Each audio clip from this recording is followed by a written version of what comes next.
Rachel here, and I'm back for another update. It's my 7th day of water fasting, and that only means one thing. I have 7 more days to go, and everything will be over soon. So I'm just quite excited about that. I have to let you know that I have been getting random headaches. So last night I wasn't really feeling my best. I have decided to add half a teaspoon of salt in my water, and that really made things better for me. I feel way better. Going back to how it is so far, 7 days of water only fasting, I have to say that this is a familiar territory. I know that it's gonna be a mental game from this stage forward. It's gonna be a test on how strong your willpower is and how well you can control your mind.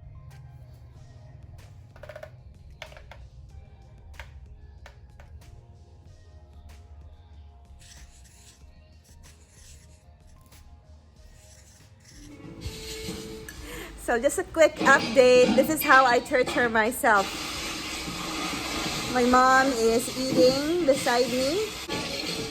My mom is eating avocado, and at the same time we are watching mukbang videos. So this is just to end the day for you guys. Just a quick update, and see you guys tomorrow. Hello everyone, I'm back once again for another update, and today is day 8 of my water fasting. Just a quick update, and some of the things I want to talk about, especially what I did yesterday. So I wasn't able to include that I did saltwater flush in the afternoon. I decided to do that because I feel like there is something in there that is still stuck in my body. It just felt like I needed to just flush it out, some of the toxins, parasites, and other nasty stuff in my body. I'm glad that I did that because it really made a huge difference about how I feel inside my system now. It feels like I have somehow cleansed it all the way and removed all the toxins. So talking about water flush, saltwater flush rather, it's actually like a natural way of cleansing your colon and removing toxins in your body. Others are claiming that you could lose up to 5 kilos in a day just by doing that, because it ultimately really flushes out whatever is stuck in your colon and in your system. As for me, I want to let you know that from 62.9, as seen from the previous clip, I have trimmed down to 61 kilos. So imagine that's 1.9 kilos. We'll see how much I weigh tomorrow for day 9. Moving on to another topic that I want to talk about today. I received a couple of messages from friends asking me how to start their own water fasting journey. And again, I just want to put some disclaimer that I am not claiming to be an expert about this. All I can really do is just share my experiences, because water fasting is always going to be different for everyone. So it means that when you start your water fasting journey, what I have experienced may not be the same thing that you are going to experience. Let me also share how I started my prolonged water fasting. 2013, I was at my heaviest weight. I think I was about 78 to 80 kilos. You can just imagine how much I weighed that time, and I felt terrible. I was lying to myself that it's okay, like you have to accept who you are. I was actually in that zone. Now I realized that I want to feel good about myself, and the only way to do that is for me to, just shed off some weight. To others it may sound shallow, but losing weight truly is something that's going to boost your confidence, and I just needed that. I was so down at that time. I started to just using food as an excuse to reward myself because of working very hard. Now, I wasn't doing any favor to my body. I know that I wasn't getting any younger. I have to do something about it. So it's not just a superficial thing, but it's something that I felt I need to do. I am just a person who is just really curious and someone who wants to learn new things. At that time, what felt right for me is to have a 360-degree change. So I did a bunch of research. I tried not eating rice for 2 years, which something that didn't work because I was still maintaining my weight.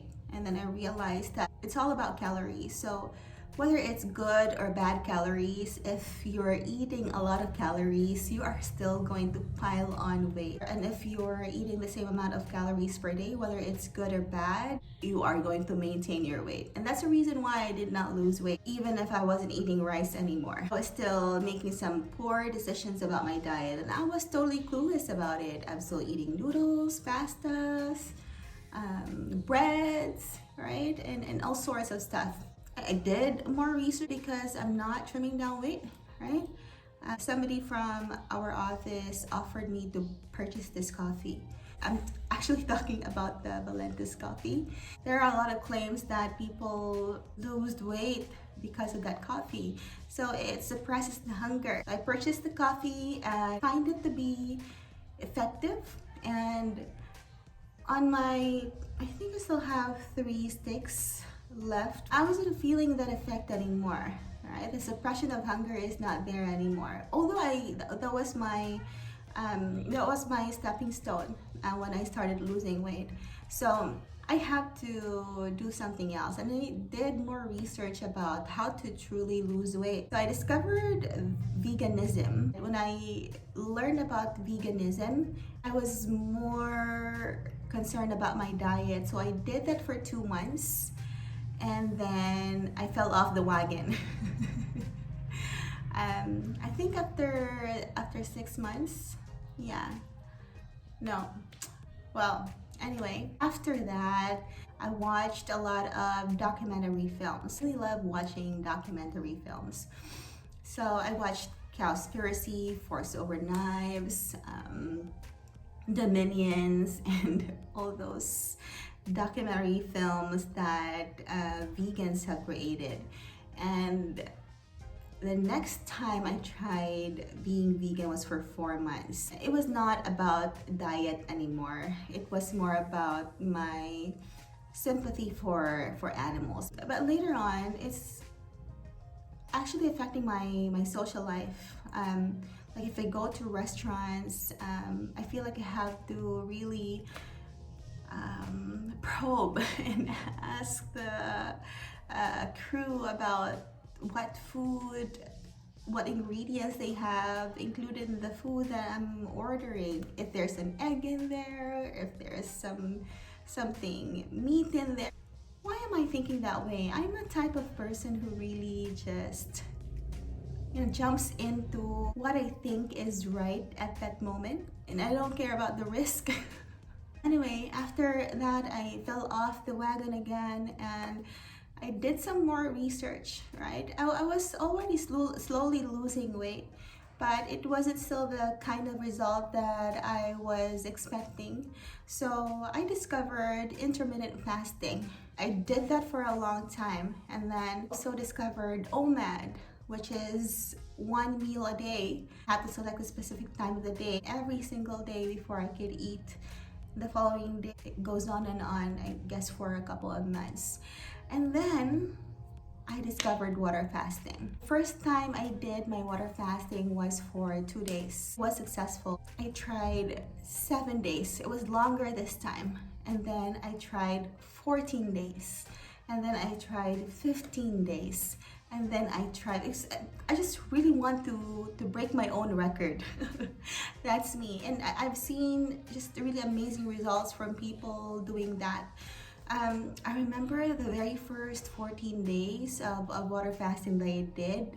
It was really, God, it was totally different from what I'm experiencing right now. Probably you're wondering, wow, this person is still very hyperactive despite not eating anything for 8 days. It's because during that time, suffered so much. Like, it was all my toxins have really came out. The things that I've eaten, the wrong choices from the past. So I told you after 14 days I did 15 days, right? But this was like, it's not consecutive. It was like 4 to 5 months interval, and then I did the 21 days water fasting. That was also like a very horrible choice for me because it's just so long. And the thing with me and the poor choices I've made when I do water fasting is that after water fasting, I didn't really pay too much attention about my refeeding process and how I'm not even that conscious how I break my fast. And I realized that breaking your fast and how you refeed after a prolonged water fasting is as important as your water fasting. So 21 days water fasting that I did was this year. After that, me and my mom invited them to celebrate the fiesta with us, and that was just a week from my 21-day of water fasting. I should have been refeeding at that time, but I ate lechon. You know me, I tend to binge and eat to my heart's content. That a week after that I suffered. I don't know, I don't self-diagnose, but it could be a thing called refeeding syndrome, which is totally dangerous. If you want to search about that, then go ahead. Anyway, after 21 days of water fasting, then the quarantine happened. 4 months later, we are still here, stuck in the province. Initially, for the first 2 weeks, I was so focused. I did exercise, I did work out because I really don't want to gain weight because I've already trimmed down to 50 kilos. Imagine that.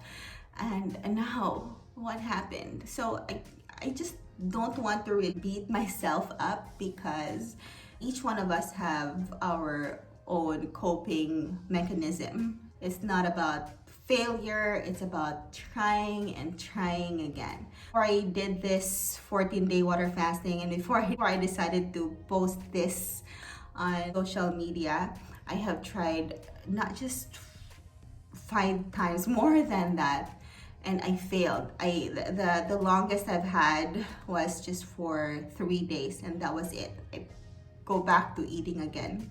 So I am not the type of person who shares my personal life on social media that much, but yeah, I think it's time for a change. This is some kind of a risk that I'm taking again, and who knows what's going to be the reaction of other people, but I'm going to focus on the positive side of it. And for those people who just want to spread love and kindness, that is all we need right now. I don't want to sound like I'm preaching, but I am hoping that what I have shared so far enlightened you in a way. And yeah, with the things that I mentioned also earlier, I'm going to link some of the things that you will find helpful in the comments or the description rather below. Tomorrow is my day 9 and I'm so excited about it. I can't wait because it's still not easy not to eat. Hope to see you soon. Bye for now. It is 7:54 in the morning, July 21, Tuesday. And see how much I weigh today.